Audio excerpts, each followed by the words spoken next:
Y David cometió un error trágico. Y David era un hombre que oraba, pero ahí parece que estaba medio descuidado y se quedó en el palacio de vacaciones mientras todo el ejército estaba en la batalla allá contra los amonitas.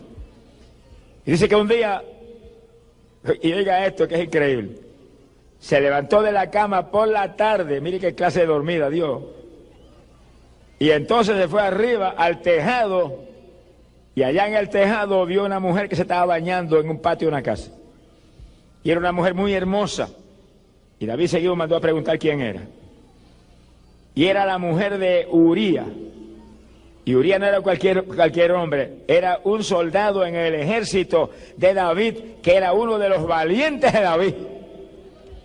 David tenía un grupo de hombres que eran los valientes de David, que daban hasta su vida por el rey. Y uno de esos era Uría. Y ese era el esposo de aquella mujer que se llamaba Batseba. Y David, en sus vacaciones, parece que lo único que había hecho era dormir, se le había olvidado orar. Mandó a buscar la mujer y fueron los trabajadores que estaban siempre con David, la gente del palacio, y se trajeron la mujer al palacio y él la tomó para sí mismo y durmió con ella. Y después de eso la devolvió para su casa de nuevo. Mire qué clase de pecado. La Biblia dice que ni siquiera puede usted codiciar la mujer de su prójimo. Nada, lo que él vive. Eso en el Antiguo Testamento. En el Nuevo Testamento es que si la codicia en tu corazón, ya has adulterado con ella. Porque en el Nuevo Testamento es, Jesús dijo, sed santos porque yo soy santo. Alá, lo que él vive. Es decir, que el nuevo pacto es un pacto mejor, pero también es un pacto que demanda más del creyente que en el Antiguo Testamento. Porque eso es mucho lo que nos han dado. Pero David tomó la mujer de un soldado fiel que le servía a él con todo y que lo amaba a él de todo corazón. Y un hombre que tenía no se sabe cuántas docenas y docenas y cientos de mujeres. La única de aquel soldado la trajo al palacio y adulteró con ella. Después la devolvió para su casa. Él le creía que estaba terminado ya todo. Pero hay uno arriba que lo ve todo. Alábalo si puede. Usted se puede esconder de los hombres, pero hay uno que su ojo está sobre esta tierra y lo ve todo. ¡Ay, la sojama! Ahí lo dice, los ojos de Jehová están sobre la tierra, sobre toda la tierra. No hay nada que no vea. El que está aquí abajo, hablábamos anoche, es Dios el Espíritu Santo y está en todos sitios. Dios el Espíritu Santo cubre, mire, todo centímetro cuadrado de tierra que abajo está cubierta por el Espíritu Santo como un radar. Lo capta todo, lo oye todo, lo ve todo, lo entiende todo, aunque hable, mire, en un dialecto africano lo entiende. Alaba lo que él bebe. Y envía para arriba todo y allá arriba está apuntado todo. Que está aquí, entiéndalo. Cuánta mentira usted ha dicho está apuntado allá arriba. Cuántas veces ha blasfemado a Dios está apuntado allá arriba. Las veces que ha engañado al prójimo en el negocio está apuntado allá arriba. Las veces que mató, que robó, que adulteró, que fornicó está apuntado allá arriba. Todo está allá arriba. ¿En dónde me esconderé? Decía David.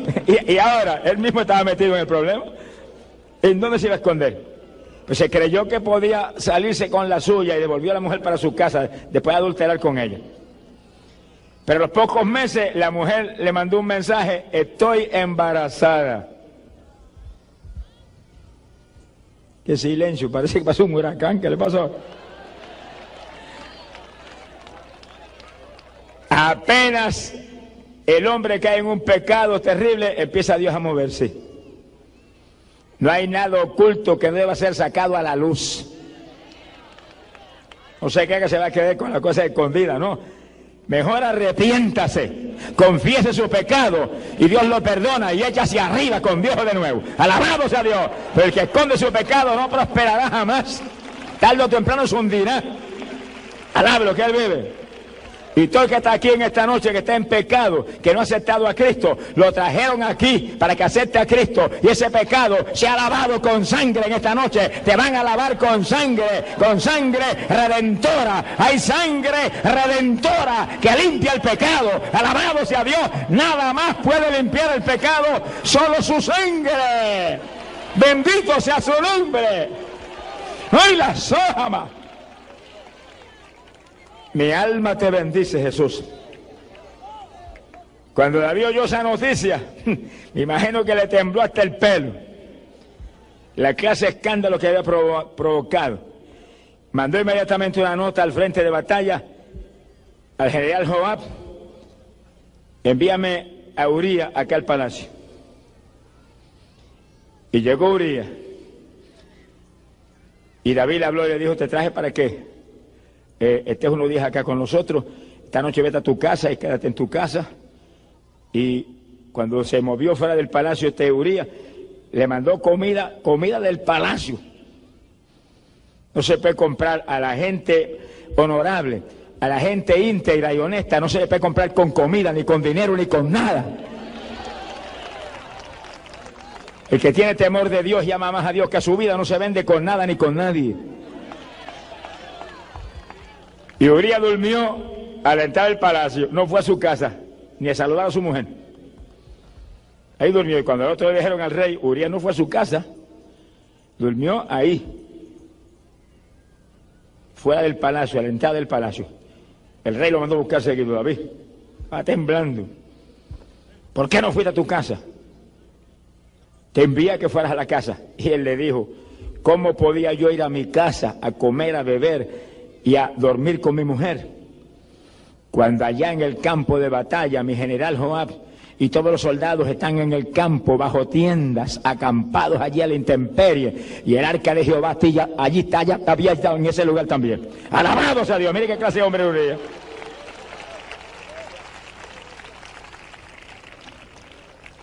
Yo no me explico cómo en ese momento David no se avergonzó y confesó su pecado y salió del asunto. Dice que lo invitó entonces a comer, le dio comida de todo tipo y lo emborrachó, le dio tanto vino que lo emborrachó. Y borracho salió Uría y se quedó frente al palacio y no fue a su casa tampoco. Ni borracho lo pudo el diablo hacer caer en su tentación. Alabro que él vive. Ahí se quedó frente al palacio. Cuando David vio que no había forma, hizo una carta para Joab, selló la carta y se la dio al propio Uría. Llévale esta carta a Joab, el general del ejército. Cuando llegó la carta decía: Joab, ponga a Urías en el frente de batalla, en el lugar de más peligro, y abandónenlo para que lo maten. Qué terrible. David, un hombre conforme al corazón de Dios, un ungido de Dios, rey de Israel, lleno del Espíritu Santo. Mire lo que cuesta descuidarse en la parte espiritual. De vacaciones en el tejado de la casa, durmiendo hasta por la tarde. Todavía hay hombres de Dios que hacen lo mismo hoy en día. Y evangélicos que duermen hasta las 9 de la mañana. Acabe de despertar, despierta de ese sueño, levántate de ese sueño, despierta tú que duermes, levántate, la luz de Cristo te iluminará. Alabado sea Dios. Aquí hay que estar en comunión con Dios, aquí hay que madrugar a orar. Sonríe si no sea vago, alaba lo que el Señor le ama. Hay que madrugar a orar, estamos en días postreros, estamos en días finales, son los días más peligrosos que jamás se ha vivido. Hay que estar buscando a Dios con todo, en cualquier momento suena una trompeta y volamos, los que estén preparados se van, los vagos se quedan, alabado sea Dios. Este no es camino de perezoso, este es camino de valiente. El reino de los cielos hace fuerte, los valientes lo arrebatan. Esfuérzate y sé valiente. Dice el Señor que yo estoy contigo, Él está contigo. Pero tienes que esforzarte, tienes que ser valiente, tienes que dar la batalla, tienes que buscar a Dios de todo corazón. ¡Alabado sea Jesús! ¡Ay, la sojama! Cuando David tenía que estar con su ejército frente a la batalla, estaba en el palacio de vacaciones. Le costó caro ese error infantil. Ahí está provocando un crimen ahora donde el responsable era él. Llegó a la carta a Joab. Joab parece que no estaba muy en el espíritu tampoco. Y Joab lanzó un ataque contra la ciudad y acercó el ejército a la ciudad. Él sabía que ese no era una forma muy inteligente de actuar, pero lo hizo. Y ahí bien al frente estaba Uría. Y cuando los flecheros dispararon, mataron a Uría. Tan responsable del crimen era David, que lo mandó a matar, como Joab, que se confabuló con él y también permitió el crimen. Porque la Biblia dice que usted no sea partícipe ni consentidor del pecado, que usted proteste abiertamente contra el pecado y no se venda con nadie, no se venda con nadie, que los vendidos no entran al reino de los cielos. ¡Alabado sea Dios! ¡Bendito sea Jesús! Jehová debía haber devuelto la carta a David y decirle: usted deje las vacaciones y venga usted y póngale usted al frente si quiere que lo maten. Yo no voy a participar de ese crimen. Pero Jehová seguido se confabuló con el rey, puso al frente a Urías y lo mataron. Uno de los valientes de David, hombre íntegro que amaba a David con todo su corazón, asesinado en una forma tan vil como es. Jehová escribió carta, y ahí fue una carta para atrás al rey. Rey, nos acercamos a la ciudad, hubo un combate muy violento, algunos del pueblo cayeron y Urías el Eteo murió en la batalla. Y David le mandó una carta de consuelo a Jehová, de consuelo. No te preocupes por el asunto ese, que tú sabes que la espada una y otra vez corta vidas y reclama víctimas. No había que preocuparse porque habían asesinado a un hombre. Entre los dos, alablo, que el Señor le ama. Sea bendito el Señor Jesucristo.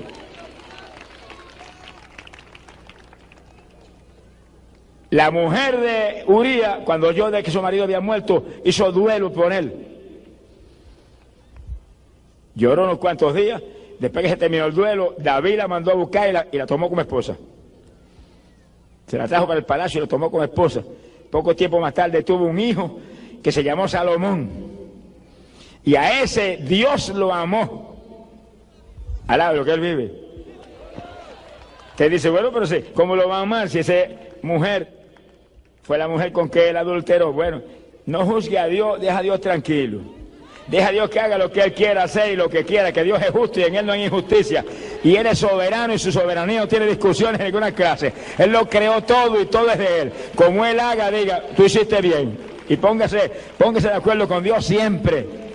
No se ponga siempre de acuerdo con los hombres, porque los hombres se pueden equivocar, pero póngase siempre de acuerdo con Dios, porque Dios no se equivoca. Póngase de acuerdo con Dios. Si usted es inteligente, sea un amigo de Dios. Si usted es inteligente, sea un compañero de Dios. Si usted es inteligente, ande con Dios, que los que andan con Dios se llevan de Dios. Alabado sea Jesús, se le pega todo de Dios. Gloria sea Dios. Bendito sea su nombre. David le creería que todo estaba ya arreglado, todo estaba arreglado, tranquilo.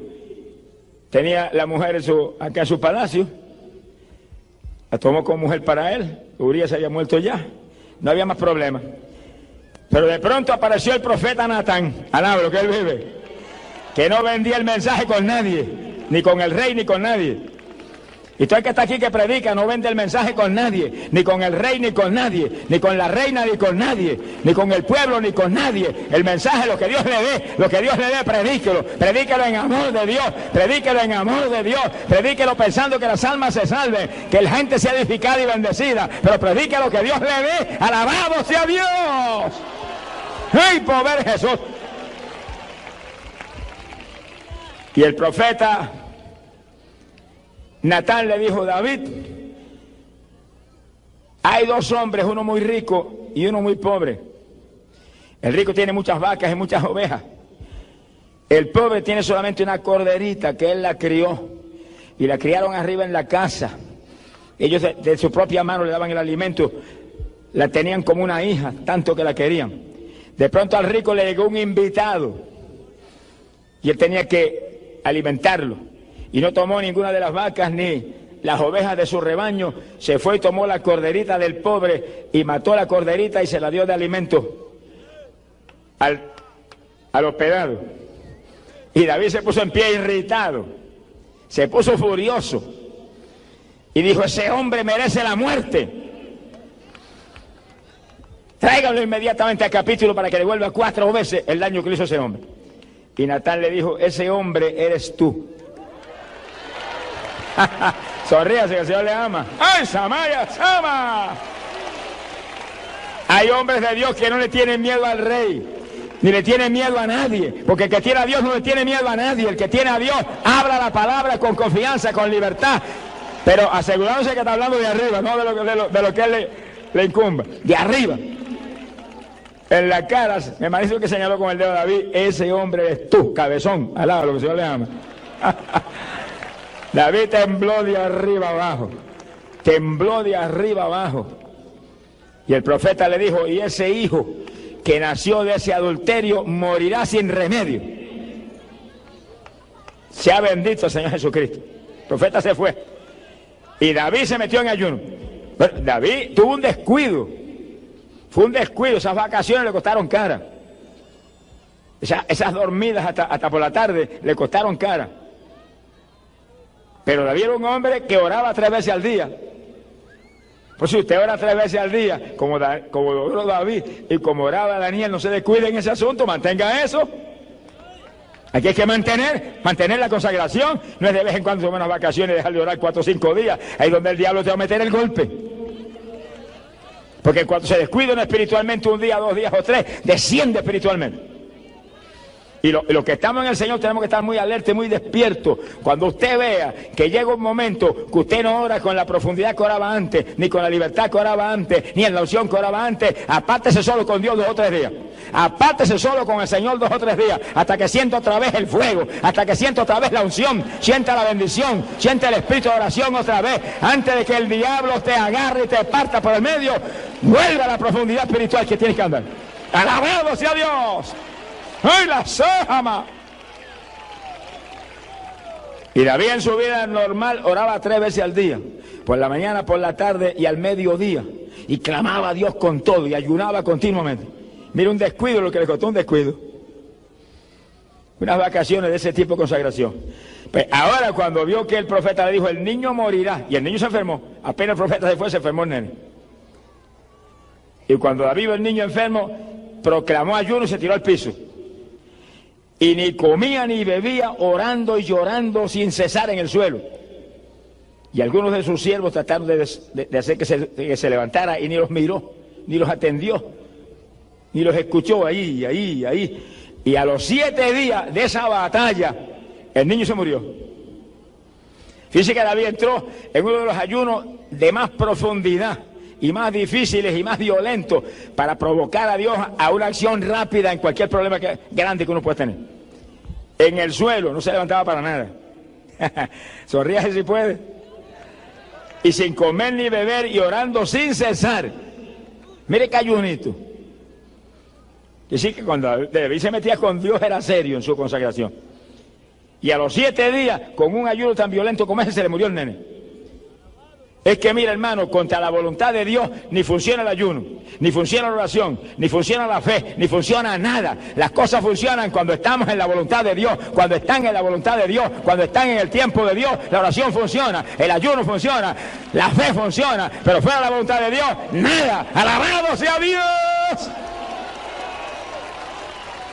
Ni el ayuno más violento y difícil y efectivo que se puede hacer, que será que hizo David, y pidió que el nene se salvara. Se le murió hizo 7 días sin comer ni beber y tirado en el suelo sin pararse. 7 días. Y se murió el nene. Cuando David vio que sus siervos se acercaban y daban vueltas alrededor de él y hablaban entre sí, alzó la cabeza y dijo, ¿murió el nene? Sí, rey, se murió el nene. Entonces se puso en pie.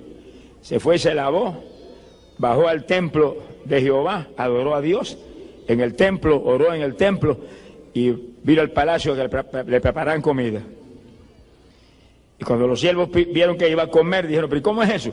Que cuando el nene estaba vivo, tú estabas ahí en el piso, llorando y gritando y no había ni quien te hablara, y ahora que se murió, ¿ahora vas a comer?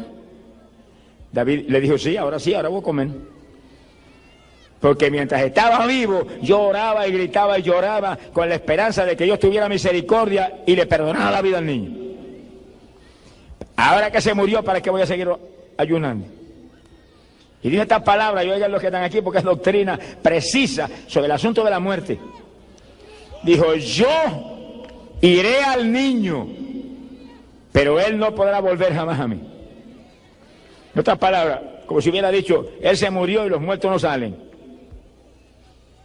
Yo sí, cuando me muera voy a ir donde está él. Y aunque era un niño nacido del adulterio, se fue al descanso de Dios. ¿Qué culpa tenía el niño? Los pecadores, el pecador era el rey, no era el nene. Hoy hay gente que quiere mandar al infierno a los nenes. Ya reprenda al diablo. Los niños son de Cristo, dice la Biblia. Dejad a los niños venir a mí, de los tales es el reino de los cielos. Alaba lo que Él vive. Y nosotros, el Señor dijo, ustedes tienen que ser como los niños si quieren entrar en el reino de Dios. O sea, inocentes, puros, limpios, que no guardamos rencor a nadie. Así son los nenes. Y nosotros tenemos que entrar en ese tipo de bendición espiritual para entrar arriba. La nueva criatura es como un niño. Sea bendito el Señor Jesucristo, que ama, que perdona, que es puro, que es limpio, que se mueve conforme a la voluntad de Dios en todo. Que sí, que David sabía que el niño estaba en el descanso de Dios. Cuando yo me muera iré a Él, pero Él no puede venir para atrás donde mí ahora. Así que ¿para qué va a llorar más? Eso le muestra a los que están aquí que los muertos no salen. Se le presenta a uno que dice, yo soy el abuelo que se murió. Dile, te reprendo, diablo, en el nombre de Jesucristo. Usted era un diablazo mentiroso. Alado que Él vive. Demonios sí se presentan y se hacen pasar por papá y por mamá y por aquel que se murió, pero usted repréndalo y échalo fuera, pues si se pone a hablar con él y a creer que le puede ayudar, usted es un adorador de demonios. Por eso que el clamor de los muertos es un pecado tan terrible, porque es adoración de demonios. Los que se presentan y se manifiestan son poderes satánicos, y la gente habla con ellos y les pide y los venera y están adorando a Satanás. Silencio sepulcral, alaba lo que el Señor le ama.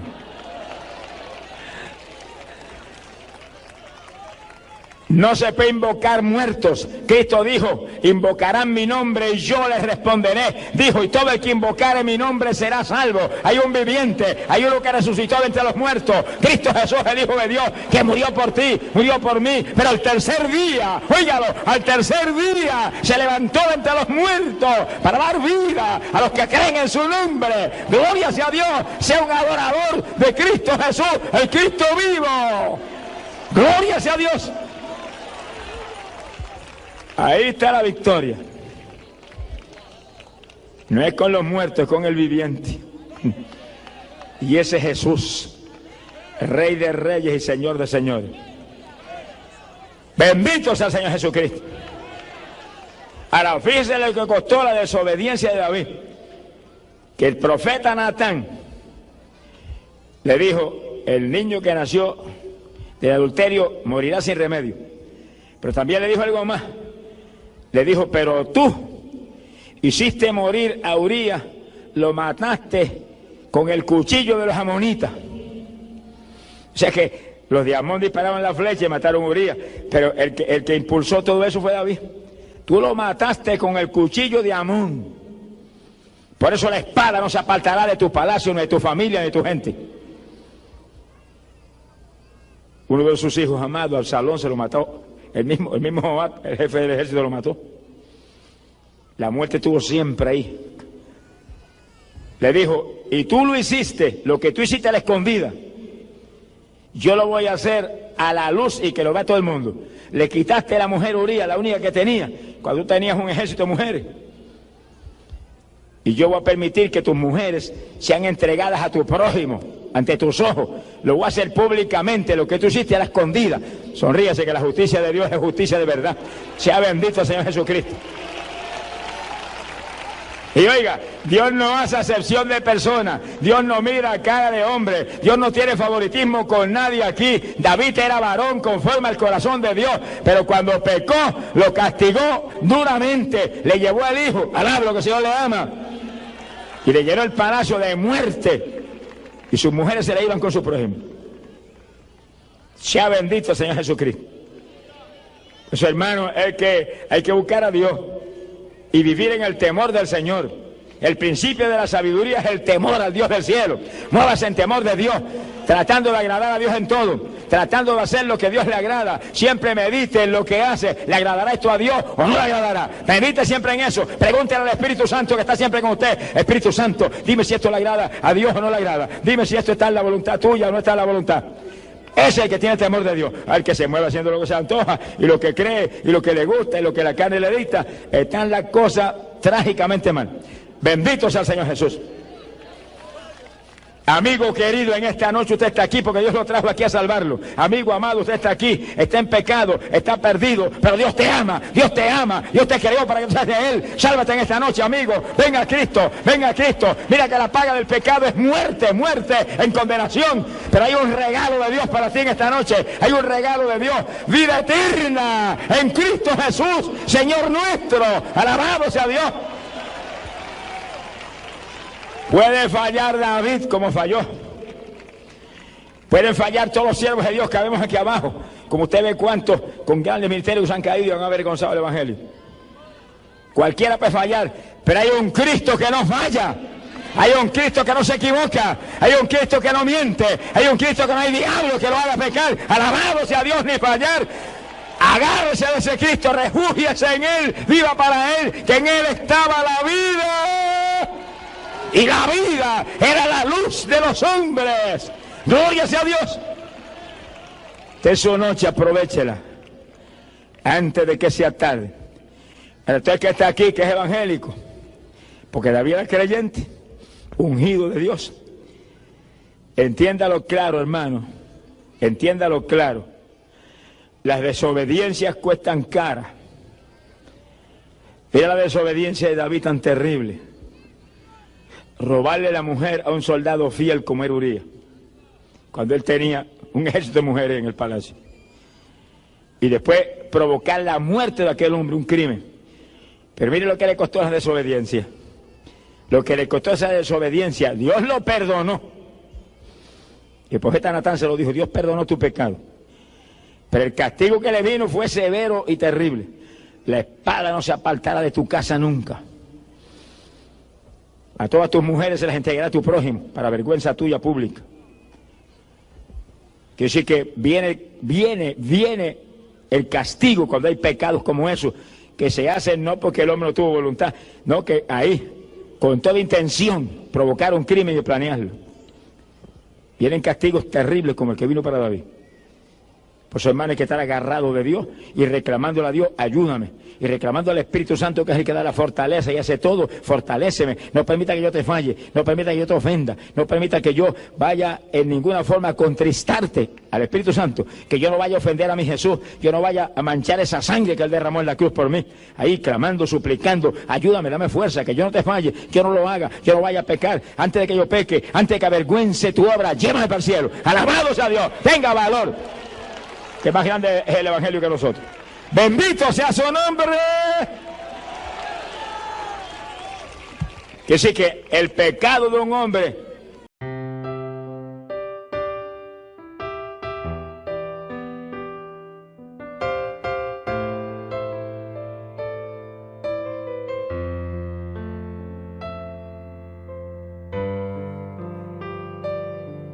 when my heart is heavier, I remember that I have got someone like you in my life. A single day is nothing without you. I hope that my sunshine always be with me.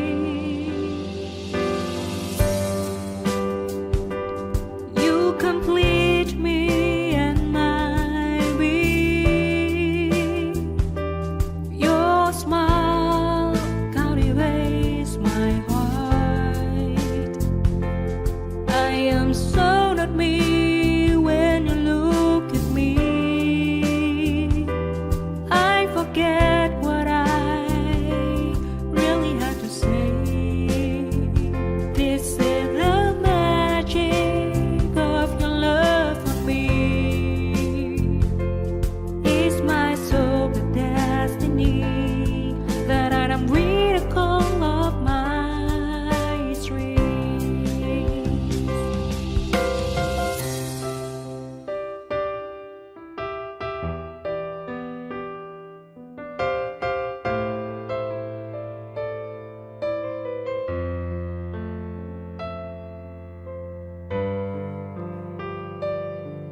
when my heart is heavier. I remember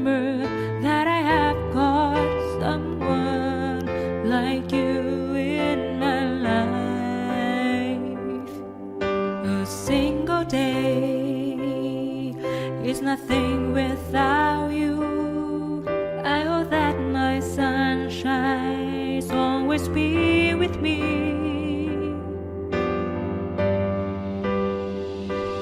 You complete me and my being. Your smile captivates my heart. I am so not me when you look at me. I forget what I really had to say. This is the magic of your love for me.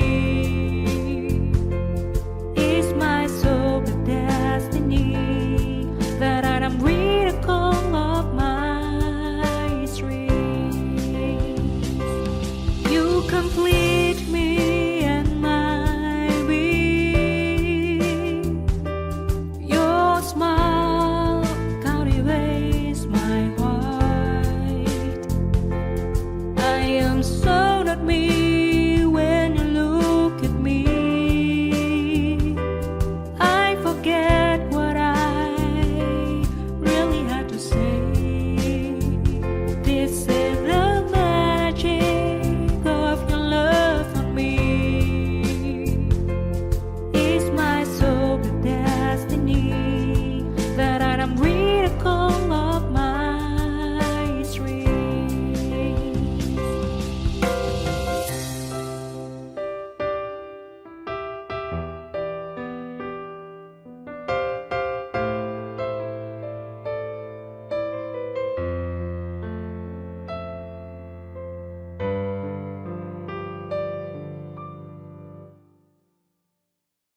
Apocalipsis 17, versículos 12 y 13. La Biblia dice, los 10 cuernos que has visto son 10 reyes. Dice como lo que le dije, que la palabra cuerno implica rey o poder para gobernar. Que aún no han recibido reino, pero recibirán autoridad como reyes juntamente con la bestia. Dice como por primera vez al rey ese que sale entre los 10, la Biblia le llama la bestia. Verso 13 dice, estos tienen un mismo propósito y entregarán su poder y su autoridad a la bestia. Así que los 10 entregan su poder a ese rey que se levanta en medio de ellos y lo levantan a un relieve mundial extraordinario. Apocalipsis capítulo 13 vuelve y habla de ese hombre terrible que tomará dominio de esos 10 reinos que salen del imperio que antes se llamaba Roma. Y Apocalipsis 13, verso 2, dice, el dragón le dio su poder y su trono y grande autoridad. Así que el diablo es el que está metido en el asunto y le pasa todo su poder a ese hombre. Y el verso 3, al final del versículo, dice, se maravilló toda la tierra en pos de la bestia. Es decir, que aunque él tiene 10 reinos ahí, que surgen de donde estaba antes Roma, no pierdan eso de la mente. Aunque ahí que está el epicentro de su gobierno, dice que toda la tierra se maravilló y se fue en pos de la bestia. Así que ahí caerán en el lazo todos los países, Estados Unidos, Rusia y países de todos lugares, la China, etcétera, creerán en ese hombre y en una u otra forma le respaldarán. Versículo 5. También se le dio boca que hablaba grandes cosas y blasfemias. Así que el hombre es un enemigo de Dios, blasfema el nombre de Dios, pero habla grandes cosas. Se le dio autoridad para actuar 42 meses. Y esos son 3 años y medio exactos, conforme al calendario profético de Dios. Por 3 años y medio tendrá autoridad para actuar en la forma violenta en que él va a actuar durante su reinado. Y el verso 7 dice algo inquietante. Se le permitió hacer guerra contra los santos y vencerlos. Y sus 42 meses son la gran tribulación en toda su plenitud. Que sí, que hay de los que se queden, Alabado sea Dios. Es uno de los puntos que usan los que hablan que la iglesia pasará por la gran tribulación, para decir que la iglesia pasa por la tribulación, porque ahí dice que el anticristo peleará contra los santos y los vencerá, pero está hablando de los que se quedan, no está hablando de los que se van. Sea bendito Señor Jesús. De eso veremos detalles, ¿verdad?, bíblicos después bien claros y precisos, pero anticipándonos a eso, ¿verdad? Hay de los que se queden, porque hará guerra contra ellos y les será dado vencerlos. ¿En qué forma los vencerá? Apocalipsis 6, versículo 9. El apóstol San Juan lo vio en visión. Dice: vi bajo el altar las almas de los que habían sido muertos por causa de la palabra de Dios y por el testimonio que tenían. Es un pasaje de la gran tribulación en todo su apogeo. Clamaban a gran voz y decían: ¿hasta cuándo, Señor santo y verdadero, nos juzgas y vengas nuestra sangre en los habitantes de la tierra? Que sí, que los vencerán, sencillamente serán martirizados. Mártires. Palabra dice luego en forma clara que van a ser degollados aquí abajo por causa del testimonio de Cristo que mantienen. Pero el que no mantenga el testimonio, ese será sellado con el número de la bestia, que dice la Biblia, ahí mismo en Apocalipsis 13, verso 18, que su número es el 666. Sea bendito el nombre de Jesucristo. Y sí, que vienen eventos de una importancia tremenda para el pueblo de Dios. Terrible. Y cuando vemos que ahora mismo todas las señales del retorno de Cristo se cumplen, esta es la época de nosotros pelear con todo para estar asegurados de volar cuando suene la trompeta. Cuando suene la trompeta, y probaremos con la Biblia eso bien claro y bien detallado en breve, cuando suene la trompeta, los creyentes firmes volarán. Ni veremos al anticristo, ni veremos gran tribulación, ni veremos nada de eso. Pero no lo crea hasta que no se lo probemos con la Biblia. Alabe lo que él vive. Bendito el Señor Jesucristo. Ahora, Daniel capítulo 8, verso 24, vuelve y habla de este hombre que le llama la bestia. El libro de Apocalipsis. Daniel capítulo 8, versículo 24, 23 en adelante. Dice: y al fin del reinado de estos, cuando los transgresores lleguen al colmo, dice, cuando estuviéramos en plena apostasía, maldad extrema en la tierra, se levantará un rey altivo de rostro y entendido en enigmas. Ese es el hombre que Juan le llama el anticristo, Apocalipsis le llama la bestia. Su poder se fortalecerá, mas no con fuerza propia. Ya vimos en Apocalipsis 13 que el diablo le da todo su poder. No es con la fuerza de él, es con la fuerza de Satanás. Fíjese como el diablo imita a Dios en todo. Nosotros no nos movemos con fuerza nuestra tampoco. Nos movemos con la fuerza del Espíritu Santo que está en nosotros, que Jesús nos ha dado. Y el anticristo tampoco se moverá con su fuerza, se moverá con la fuerza del diablo. Que sí, que es el diablo imitando lo que Dios hizo con Jesús, que le pasó todo el poder a Jesús. Ahora él viene y le pasa todo el poder a ese hombre. Bendito sea el Señor Jesús. Vamos a ver más de eso ya mismo. Su poder se fortalecerá, mas no con fuerza propia. El diablo le pasará su trono y todo su poder. Causará grandes ruinas, prosperará, destruirá a los fuertes y al pueblo de los santos. Ahí vuelve lo mismo otra vez. Desde Daniel está profetizado que hará guerra contra los creyentes que están aquí abajo en ese tiempo y los destruirá. Ahora está hablando físicamente y espiritualmente. Los que le acepten los destruye espiritualmente.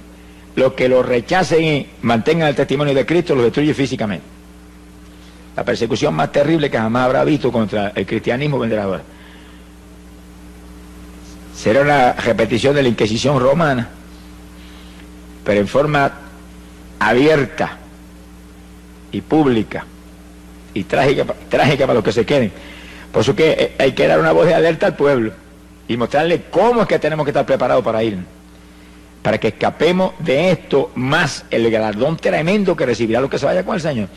No es lo mismo lo que se salvan en la tribulación que lo que se salvan cuando suene la trompeta y volemos, que somos la novia de Jesucristo, y estaremos en boda allá arriba mientras la tribulación está en su apogeo y matando cristianos aquí abajo por miles. Quiere decir que, aparte de escapar de la tribulación, seremos el pueblo que donde quiera Cristo vaya, nosotros iremos detrás de él. Primera de Tesalonicenses 4:16 lo dice bien claro. Que sí, que irse en el rapto es el privilegio más grande que jamás Dios le haya concedido a humano alguno.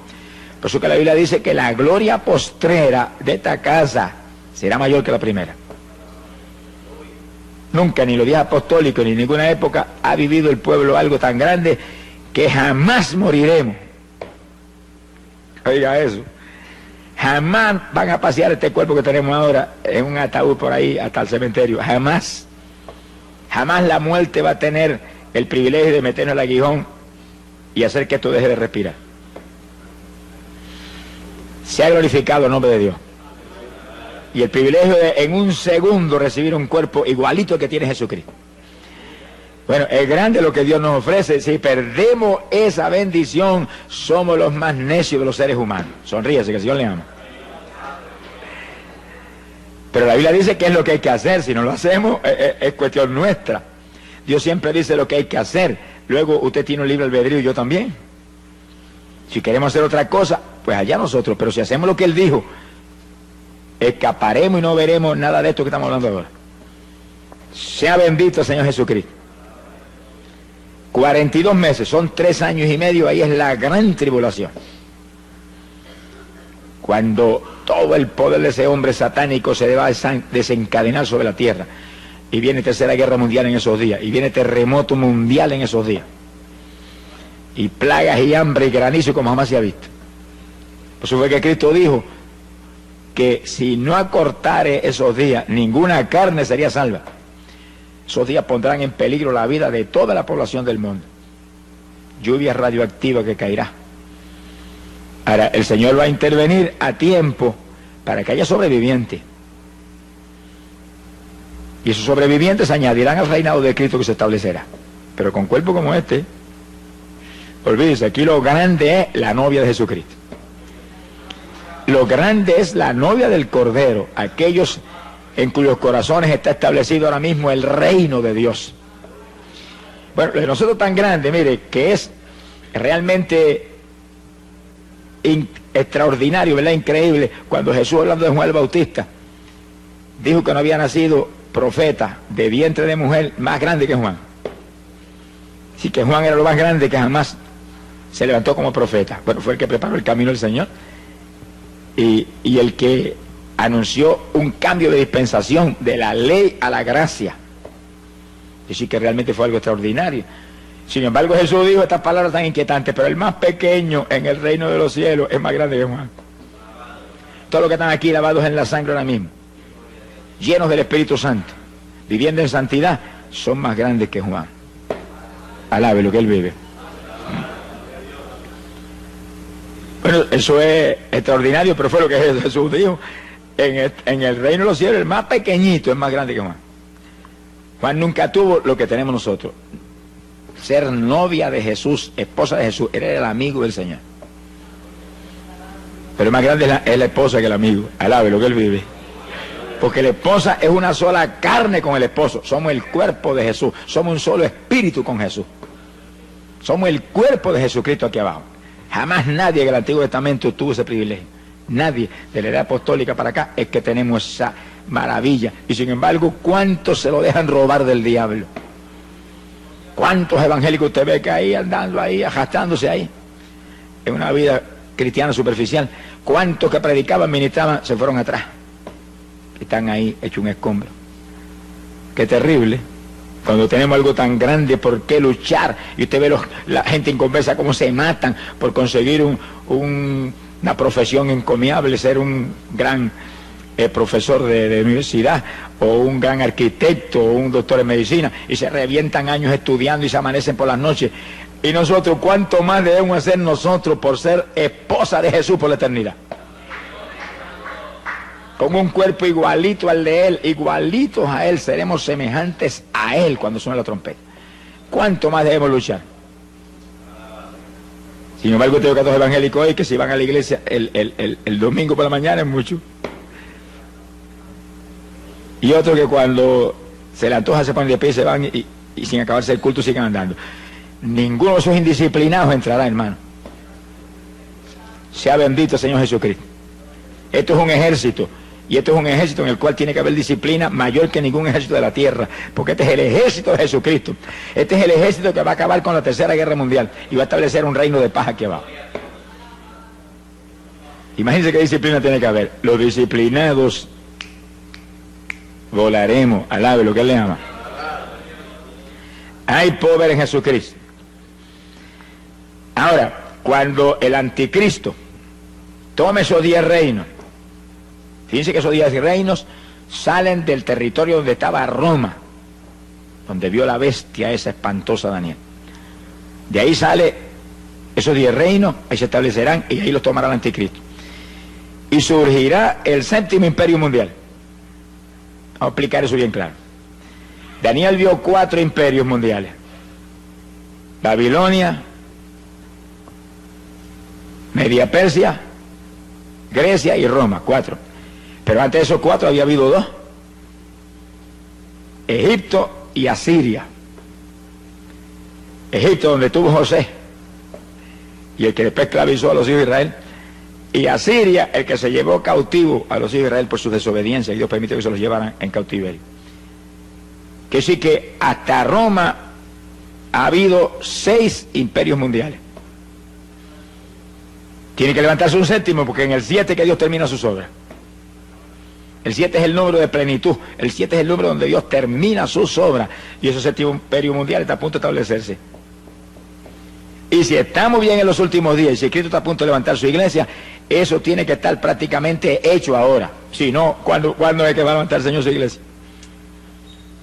Por eso es que no hablamos con teoría, tenemos que hablar con pruebas bíblicas ahí, claras, precisas. ¿Qué territorio ahora mismo es el que ocupó Roma en aquellos días de los Césares y de su imperio terrible? Lo que hoy en día llamamos la Europa occidental es el territorio geográficamente hablando que ocupó Roma. Que sí que en la Europa occidental tiene que haber sucedido algo grandísimo, tremendo, increíble, que ha preparado el escenario para que el anticristo aparezca y tome los 10 reinos de que habla Daniel ahí y establezca ese 7º imperio mundial. Mundial, porque todo el mundo seguirá en pos de él. Directa o indirectamente todo el mundo apoyará al hombre, todas las naciones, y habrá unidad y habrá prosperidad, y con engaño prosperará todo. Y todo el mundo tendrá los ojos puestos en ese hombre. Las Naciones Unidas lo han dicho, que están esperando un hombre.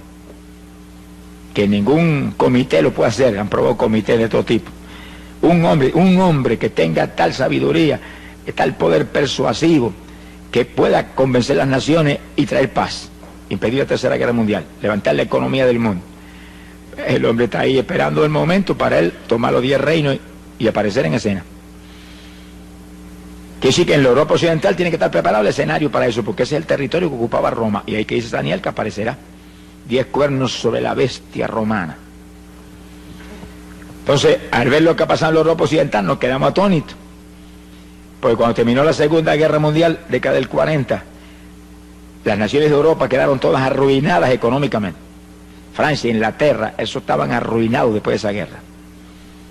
Entonces en el 1957 se unieron 6 de esos países de la Europa occidental, 6. Y en un tratado que se llamó el Tratado de Roma, quedaron unidas las economías de los 6 países tratando de levantarse y superar la tragedia en que habían estado viviendo económicamente hablando. Y ahí se unieron Francia, Italia, Alemania Occidental, Holanda, Bélgica y Luxemburgo. 1957, y le llamaron el Tratado de Roma a esa unidad. Fíjense que lo que Daniel dice, que ese imperio surge de Roma. Pues le pusieron el nombre por si acaso alguna duda. Bendito el nombre de Jesús. Ahora, en 1971, nunca olvido que yo predicaba campaña en Chicago, y una noche prediqué sobre este tema Y al otro día apareció en los periódicos en letras grandes: Inglaterra se une al mercado común europeo, 7º país que se unía. Luego, después de Inglaterra, se unieron Dinamarca e Irlanda, 9 países. Y años más tarde se unió Grecia, los 10 países. Pero cuando yo llegué ahora a Europa a predicar, se acaban de unir España y Portugal. Aquí sí que hay 12. Eso te muestra a ti que 2 tendrán que salir. Porque el anticristo va a tomar 10 reinos, no son 12. La Biblia no puede fallar ni por un ápice, porque es matemáticamente precisa. 2 saldrán. Y realmente fue extraordinario ver hace apenas unos días o unas semanas, que salió una proclama de las naciones del mercado común europeo, que es como le llaman a esa unidad, que estaban muy decididos a sacar 2 naciones fuera, porque la economía del mercado no estaba a lo alta que ellos creen que debe estar. Pero ahora mismo, en eso que están unidos, hay más de 330 millones de personas unidos, como si fueran prácticamente un solo pueblo.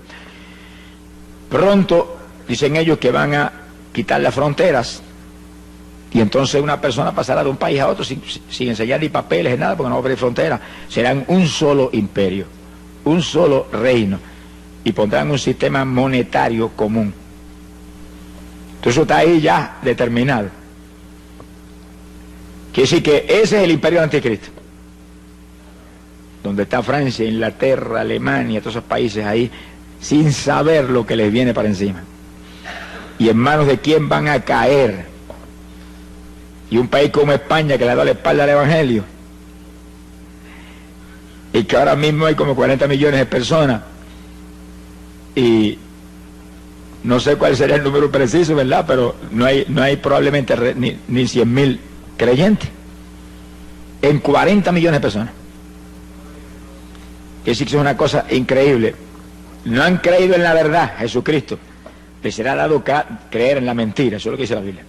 Cuando venga el anticristo, lo agarrarán como el Mesías que viene del diablo. Sea bendito el nombre de Jesús. Que sí que el ambiente está preparado, solamente que el hombre venga y agarre los 10 reinos y establezca ese gobierno, y entonces sus actuaciones, su sabiduría, su sagacidad, todo su movimiento convencerán a las naciones que ese es el hombre que hay que ayudar y apoyar y seguir para que haya paz y se acabe la inflación y se acaben todas las tragedias que enfrentan las naciones hoy en día. Bendito el nombre de Jesucristo. Ahora, viendo nosotros un cumplimiento profético tan terrible como es ante nuestros ojos, ¿cuál tiene que ser la reacción nuestra? Bueno, lo que dijo el profeta Jeremías, que son palabras que quedaron escritas ahí y están en pie hoy para la iglesia del Señor como nunca antes. Jeremías capítulo 6, verso 16. Dijo: paraos en los caminos y mirad. Hay muchos caminos aquí abajo, muchas rutas, muchos senderos. Hay que pararse y mirar para todos lados, aquel, el otro. Y preguntar por la senda antigua. ¿Cuál es el buen camino? Y seguirlo, y hallaréis reposo para vuestras almas. Que sí, que en la época de decidirse, toda la humanidad tiene que pararse, detenerse un momentito de todas sus inquietudes, sus preocupaciones terrenales y materiales, y preguntar: ¿cuál es la senda antigua? ¿Cuál es el buen camino? ¿Cuál es el único camino? Y cuando le digan: el único camino es Cristo Jesús, sígalo, alabado sea Dios. Pero aquí no es que yo lo recomiende ni que yo crea que ese es, no, es que él mismo lo dijo, Juan 14:6, yo soy el camino. Un camino. Esas palabras quedaron metidas en el corazón de los cristianos apostólicos, hasta el punto que le llamaban los del camino. Es la única ruta, esa es la senda antigua, pero no como lo quiere uno tomar, no, como lo tomó la iglesia apostólica. Un camino saturado de amor hacia los demás hermanos, de unidad entre el pueblo de Dios, un camino saturado de poder, un camino saturado de santidad, un camino saturado de oración, un camino saturado de ayuno. La iglesia apostólica no hacía nada sino de congregación y ayuno. Léalo en Hechos capítulo 13, cuando fueron a mandar a Bernabé y a Pablo, estaban todos en ayuno clamando hasta que el Espíritu habló y dijo: estos dos son los que he separado para esta obra. Esa es la senda antigua, hay que volver a esa senda. Cuando el Pentecostés empezó en Puerto Rico, empezó en esa senda. Y los primeros pentecostales aquí tenían una fe sobrenatural, dependían de Dios para todo. Se enfermaba la vaca, oraban a la vaca y se sanaba la vaca. Se ha glorificado el nombre de Dios. Vigilaban continuamente, oraban y ayunaban, había santidad a toda profundidad. Era todo el mundo lleno del Espíritu Santo. Hoy en día eso ha descendido no se sabe cuántos metros espirituales. Y diga ese pentecostal que usted va y no sabe si es pentecostal o qué. Porque de mirar por fuera, ya uno sabe que algo raro ha pasado, algo rarísimo ha pasado. Alabado sea Dios. Pero el llamado es, vuelve a las primeras obras, vuelve al primer amor. No te apartes el primer amor, porque si te apartas el primer amor, dice la Biblia, estás caído. Hay que arrepentirse y volver a las primeras obras. Jesús no ha cambiado. Si Él no ha cambiado, la iglesia no puede haber cambiado tampoco. Si Él no ha cambiado, el Espíritu Santo no ha cambiado. Que es su emisario grande aquí abajo. Nada ha cambiado. Lo que ha cambiado son la gente. Las denominaciones, las religiones, son las que han cambiado. Se han modernizado, han dañado el Evangelio. Alabado sea Dios. Pero nosotros, hermanos, hagámonos más primitivos cada día, aunque nos digan ridículos, aunque nos digan fanáticos, aunque les digan lo que les dé la gana. Pero ese pueblo fanático, ridículo, lleno del poder de Dios, es el pueblo que se va con el Señor cuando suena la trompeta. ¡Alabado sea Dios! Esa es la novia de Jesús. No me diga a mí que cristianos mundanos se dan cuando el Señor dice en su palabra que no podemos establecer yugos desiguales. Y Él va a establecer yugos desiguales. Él que es espiritual y santo, con creyentes mundanos saturados de cuanta basura hay aquí abajo. Ni en sueños. No son parte del cuerpo. Bendito sea Dios. Tenemos que ser como Él. La Biblia lo dice, los discípulos serían semejantes a Él. Él lo dijo, ser santo porque yo soy santo. Y luego dijo algo más, que es una inquietud terrible, ser perfecto como mi Padre Celestial es perfecto. ¿Será posible eso? Bueno, si Él lo dijo, tiene que ser posible, porque no me diga que Jesús nos va a imponer una carga que sea imposible. Es posible. Lo que pasa es que hay que vivir como vivió Él. Hay que vivir como vivió Él, en comunión con el Padre, dispuesto a hacer la voluntad de Dios, me guste o no me guste. Y una vida de profunda oración. Hay poder en Jesucristo. Esta es la época decisiva, cuando tenemos que decidirnos, porque son dos los que vienen. Alabe lo que Él vive. Uno de arriba del cielo y otro de abajo de las tinieblas. Daniel dice, Apocalipsis 13, que vio una bestia que salía del mar, de abajo de lo profundo. Viene ese diablo terrible que entrará en este hombre, en el anticristo, y lo volverá a la bestia. Quiere decir que todo el poder de Satanás se mete en ese hombre. Son dos que vienen. Ahora, ¿cuál de los dos llega primero? Bueno, hay una teoría que llega primero el anticristo, porque si dice que si la iglesia se va a quedar abajo en la tribulación, pues el anticristo vino primero. Uno de los dos tiene que llegar primero, no vaya a decir que van a llegar ahí cabeza a cabeza, no. El de nosotros es mucho más rápido, no va a correr, no le va a permitir que llegue. Llega antes a rescatar su noviecita de lo que viene. Alabado sea Dios. Pero no me lo crea hasta que no se lo pruebe con la Biblia hasta la saciedad. Alabe lo que Él le ama. Sea bendito Señor Jesucristo. Quiero decir que ahí estamos. El reto de nosotros ahora es entrar en el cumplimiento pleno de la palabra. Guardar la palabra a toda plenitud. La promesa del Señor para los creyentes que se quieren ir es: los que guarden la palabra de mi paciencia, esos libraré. Apocalipsis 3:10. Ese es el reto, ese es el llamado. Usted y yo tenemos que esforzarnos como nunca antes, pero el tiempo es breve, el tiempo es corto. Estamos bien en la recta final, estamos a punto de volar para el cielo con el Señor. Gloria al nombre de Jesucristo. Ahora, entrando ahora en un punto muy importante y decisivo para lo que hemos estado hablando. Cuando el anticristo aparezca en escena, la Biblia dice que se le va a sentar en el templo de los judíos. Es decir, que los judíos van a construir un templo que no está construido todavía. Eso en meses lo pueden construir. Pero cuando llegó la década del 60 y se movió hacia adelante, ni siquiera Jerusalén estaba en manos de los judíos. 20 años atrás. 20 años atrás Jerusalén no estaba en manos de los judíos. Pero en el 67 la tomaron en una guerra de 6 días. Se tenía que mover rápido el papá porque se le acababa el tiempo. Y en 6 días se le quitaron a los árabes, que no era cosa fácil, eso fue un milagro sobrenatural. Que esa gente sintieran temor y huyeran. Ahí entraron, tomaron la vieja ciudad. 67. Ahora construyen el templo en cualquier momento. Si la iglesia del Señor ve eso o no lo ve, eso no, a nosotros no nos tiene, no nos va ni nos viene. Sabemos que va a ocurrir, pero puede ocurrir antes en otro volado al cielo o puede ocurrir después. Lo importante es que ahí están los judíos en Jerusalén. Ahí están hablando de la construcción del templo todo el tiempo. He leído últimamente artículos de revistas importantes donde habla de la construcción del templo y que ellos están a punto de construir el templo. Y que el gobierno está con planes preparados y demás para construir ese templo ya mismo. Y que en meses lo construyen con las formas modernas de construcción que hay hoy en día, eso en meses lo tienen terminado.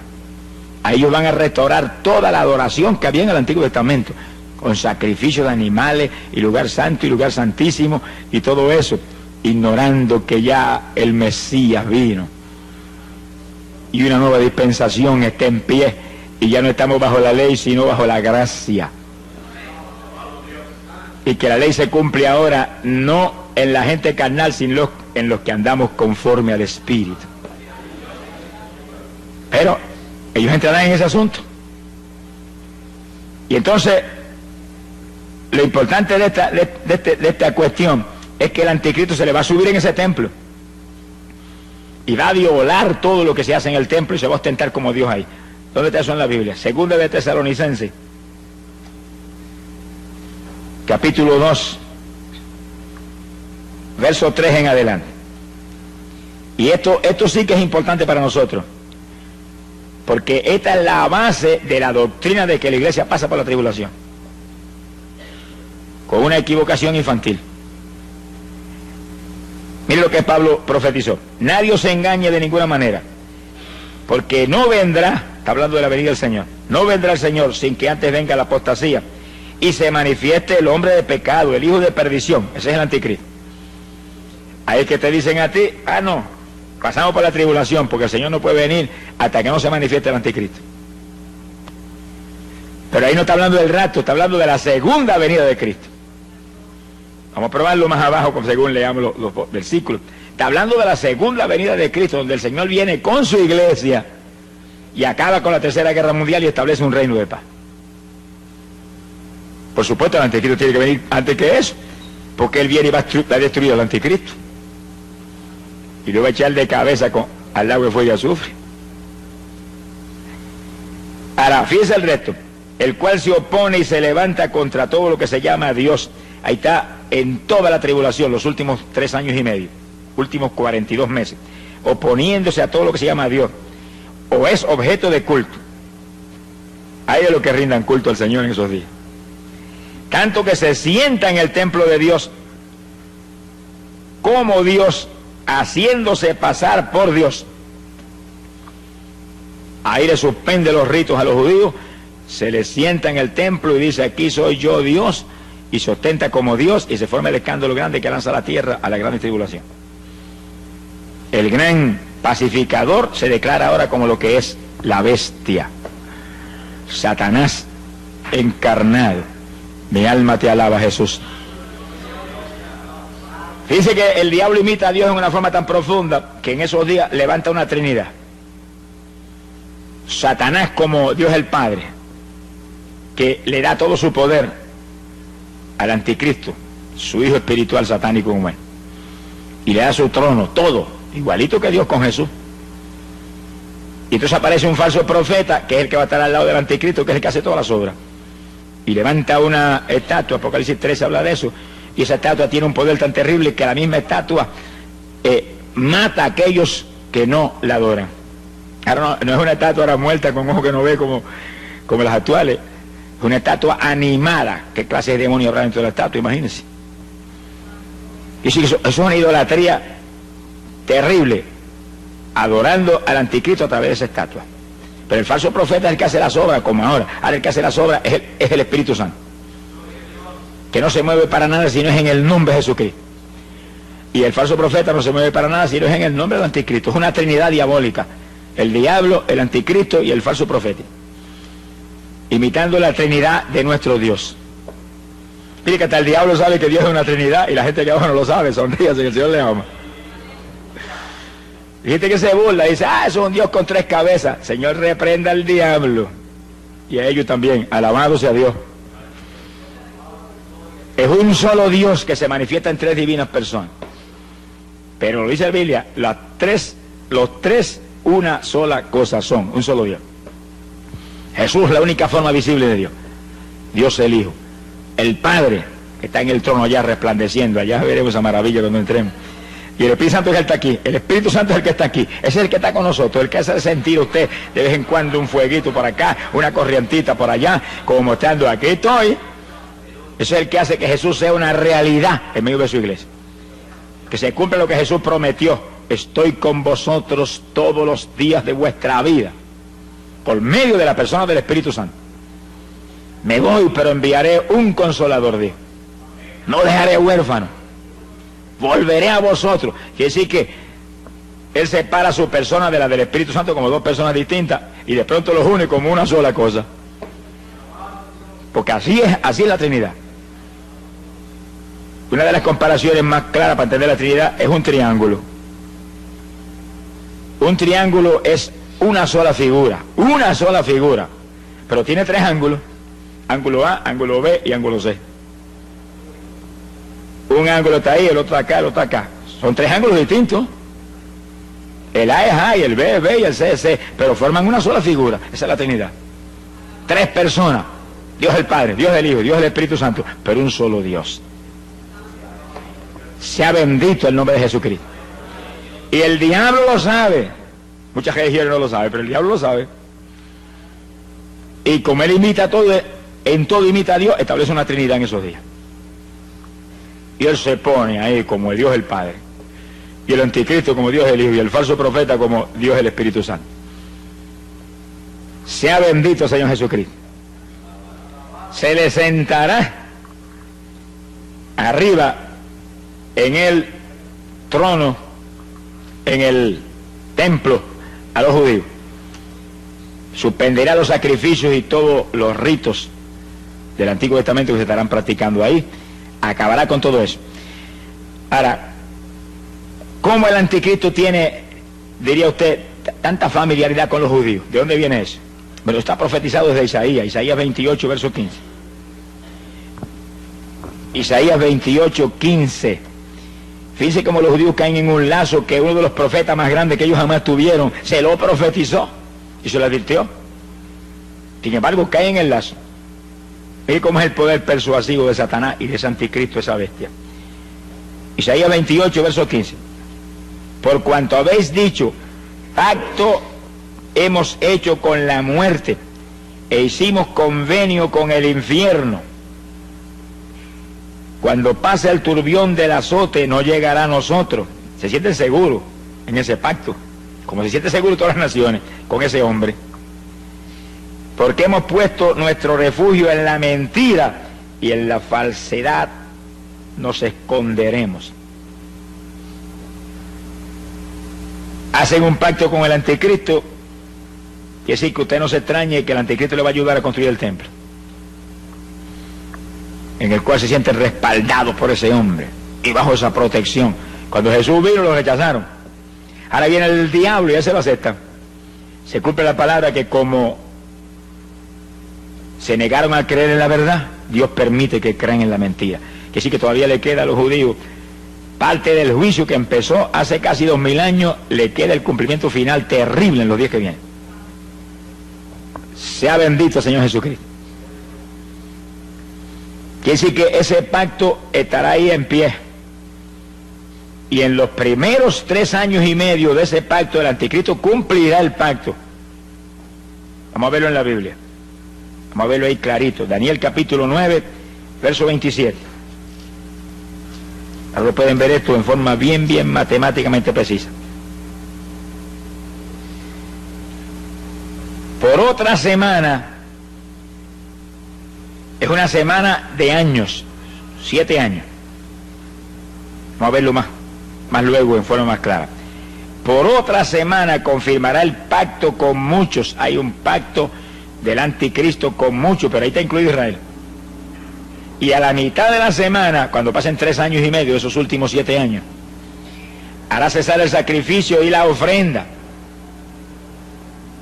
Después, con la muchedumbre de las abominaciones, vendrá el desolador hasta que venga la consumación. Pero fíjense que Pablo nos explica, que lo dijimos en 2 Tesalonicenses, que es lo que hace. Hace cesar el sacrificio y la ofrenda, pero se le sube en el templo y se sienta ahí y dice que él es Dios, que a él es que hay que adorarlo. Que se acabaron los ritos y se acabaron los sacrificios animales, que a él es que hay que sacrificarle ahora. Es a Jehová.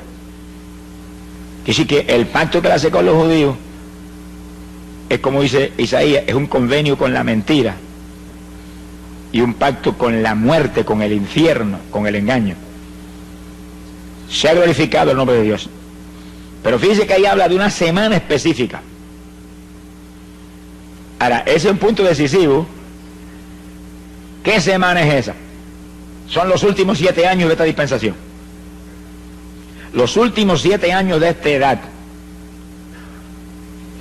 Ahora, en Daniel capítulo 9, verso 24, tenemos que entender esto para poder entender ese punto. Daniel habla de 70 semanas determinadas para su pueblo. Esos son 490 años, son 70 semanas de años. Multiplique 70 por 7 y son 490 años. De esos 490 años, desde que restauraron a Jerusalén, reconstruyó Esdras a Jerusalén hasta la muerte de Cristo en la cruz, pasaron 69 de esa semana, 483 años. Quedaron 7 fuera. ¿Cuándo esos 7 aparecerían? Ahí lo dice en el versículo 27. Una última semana en la cual confirmará el anticristo el pacto con muchos, pero a mitad de esos 7 años se sube en el templo y hace cesar el sacrificio y la ofrenda. Así que queda de las 70 semanas que dijo Daniel que serían para Israel, queda una. Esa es la última semana, últimos 7 años de esta dispensación. Ahora fíjense en esto, que es lo importante que es esto para nosotros. Si en esos últimos 7 años de esta edad, es cuando el anticristo aparece, y a mitad de los 7 años se le sube en el templo a los judíos, eso es atención de Dios para Israel. Porque aquí lo dice, 70 semanas determinadas para tu pueblo. ¿Cuál es el pueblo de Daniel? ¿Eso no somos nosotros? Si en esos últimos 7 años es atención de Dios para Israel, ¿dónde está la novia de Jesús? De boda, alabe lo que él vive. De boda. Y la Biblia dice que las bodas no son aquí abajo, porque Apocalipsis 19 dice que las bodas son en el cielo. Y así, por eso tenemos una seguridad absoluta de que cuando el anticristo aparezca, no estamos aquí, porque ahí comienzan los últimos 7 años. Ya hemos volado y nos fuimos. La atención de Dios ahora es totalmente, exclusivamente para la novia de su Hijo, la iglesia. ¿Y qué dice la Biblia? En los últimos días derramaré mi espíritu sobre toda carne. Mire cómo es la atención de Dios ahora. Derramamiento del espíritu para que nuestros hijos y nuestras hijas profeticen, nuestros jóvenes tengan visiones, los viejitos tengan sueños, y siervos y siervas, unción nueva del espíritu para profetizar. Profecías, sueños, visiones, ¿sobre qué? Sobre los últimos días. Cristo viene, está a punto el Señor de venir, mire, están cumplidas las señales, todo esto está hecho ya. Y todos los detalles ahí, nosotros hablando de eso. No hay otra conversación ahora nada más que esa. La venida del Señor, la venida del Señor. Está a punto el Señor de levantar su pueblo. Y cuando volvemos nosotros para arriba, entonces la atención de Dios volverá otra vez sobre Israel. 7 años que completarán las 70 semanas de años que Daniel profetizó hace más de 2500 años. Sea bendito el nombre de Jesucristo.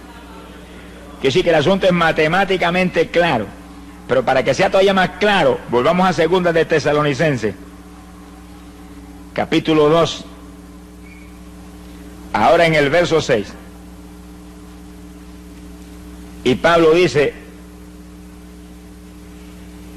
y ahora vosotros sabéis lo que lo detiene, lo que impide que se manifieste el anticristo ahora mismo, a fin de que a su debido tiempo se manifieste, porque ya está en acción el ministerio de la iniquidad, solo que hay quien al presente lo detiene, Alguien ahora mismo impide que Él se manifieste y aparezca ahí, tome esos 10 reinos y comience. Resurja el séptimo imperio mundial. Fíjense que el séptimo imperio mundial es un resurgimiento de Roma, una resurrección del viejo imperio romano. Son los 10 cuernos que estaban sobre la bestia, que es el séptimo imperio mundial, que es Roma. Como si resurgiera Roma con todo su poderío militar y toda su ira contra los creyentes del Evangelio, que en los días de los Césares los tiraban a los leones en el Coliseo. Ahora los van a degollar. Mi alma te alaba, Jesús. Verso 7. Porque ya está en acción el misterio de la iniquidad, solo que hay quien al presente lo detiene, hasta que Él a su vez se ha quitado de en medio. Ese que lo detiene ahora va a ser quitado. Y entonces, verso 8, se manifestará el inicuo. Hasta que no se ha quitado el que impide ahora, no se puede manifestar. Y sí, cuando suene la trompeta y arrebatados en nubes volemos hacia el aire al encuentro del Señor, ahí el anticristo se sonreirá y dirá: ahora yo puedo aparecer. Ahora voy yo, ahora soy yo el principal personaje en la tierra. ¿Y por qué no se puede manifestar mientras la iglesia del Señor está aquí abajo? Porque la iglesia del Señor, y yo no estoy hablando de todos los evangélicos que existen hoy en día, porque eso no es. Estoy hablando del cuerpo de Jesucristo, hombres y mujeres que forman el cuerpo de Jesús, porque son hombres y mujeres santos, limpios, llenos del Espíritu Santo, llenos de la fe del Señor, que se mueven ahí, andando no por vista, sino por fe, creyendo la verdad total de la palabra y viviéndola, y dando testimonio a la humanidad, y que sus vidas ya no es yo, sino Él. Y que el único incentivo de estar aquí abajo, porque somos de arriba, es llevar luz a los perdidos. Esa es la iglesia del Señor. Los demás no están pegados al cuerpo de Cristo ni con saliva. Sonríense, que el Señor les ama. Están convencidos, pero aquí no es cuestión de convencerse, aquí es cuestión de convertirse, desde la mollera de la cabeza hasta la planta de los pies, desde las uñitas hasta el pelo, por dentro y por fuera. Nada, lo que Él le ama. ¡Ay, Sahaya, Sohaba! Si el anticristo se manifiesta ahora, mientras la iglesia del Señor está aquí, la iglesia del Señor tiene promesas de Jesús, os he dado poder contra todo poder del enemigo. Pisarán serpientes y escorpiones, nos dañarán. En mi nombre echarán fuera demonios. Y dijo: y los discípulos serán semejantes a mí, harán mis obras y aún mayores. Se aparece el anticristo, ahora le caemos como el que apaga fuego encima. Lo único que va a poder hacer es taparse, cubrirse, porque los golpes lo van a abrumar. Quiere decir que no puede aparecer. El diablo no lo va a manifestar. Ahora el diablo sabe que si lo manifiesta ahora sería un fracaso para él, no va a hacer eso. Está esperando que lo que impide se ha quitado del medio. Y cuando seamos quitados del medio, para arriba. ¿Quitados en qué dirección? Para arriba. ¿Quitados en qué forma? Arrebatados en nubes hacia el aire, al encuentro del Señor. ¿Quitados en qué forma? En un segundo, en un abrir de ojos. Los cuerpos corruptibles transformados en cuerpos incorruptibles, los cuerpos mortales en cuerpos inmortales, o como Pablo dice en la carta a los Filipenses, esperamos a nuestro Señor Jesucristo, el cual transformará este cuerpo de vergüenza nuestra en cuerpo semejante al de la gloria suya. Mira el clase de poder que hay en Dios, por eso que el que dude de Dios, hermano, está frito. Está liquidado. Si en un segundo, Dios va a transformar este cuerpo, desde el más mínimo pelito que tenga usted, hasta las uñas que tenga abajo, en cuerpo de gloria, en un segundo. Pablo dice, en un abrir de ojos. Hay traducciones que dicen, un abrir y cejar de ojos, ¿es lo mismo? Abrir los ojos tiene que haberlo cejado primero. Es una cosa que no tiene sentido. Usted prueba que vea, haga así, un segundo. En un segundo esto queda transformado en cuerpo inmortal, como el de Jesús.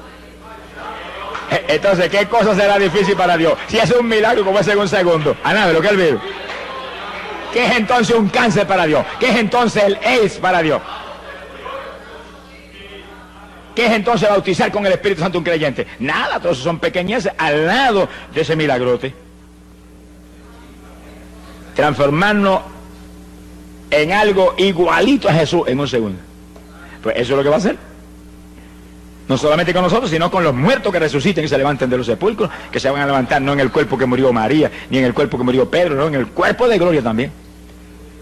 Sea bendito el Señor Jesucristo. Que sí que cuando ese pueblo lleno del fuego de Dios, fuego ha venido a traer a la tierra, Dios, cuánto desee que ya esté encendido. Mire bien que los que se van son creyentes encendidos, creyentes apagados no se van, cristianos tibios no se van, son creyentes encendidos, son antorchas encendidas que se mueven alumbrando las tinieblas a los pecadores. De lo que usted tiene, usted puede dar, pero de lo que no tiene, no puede dar.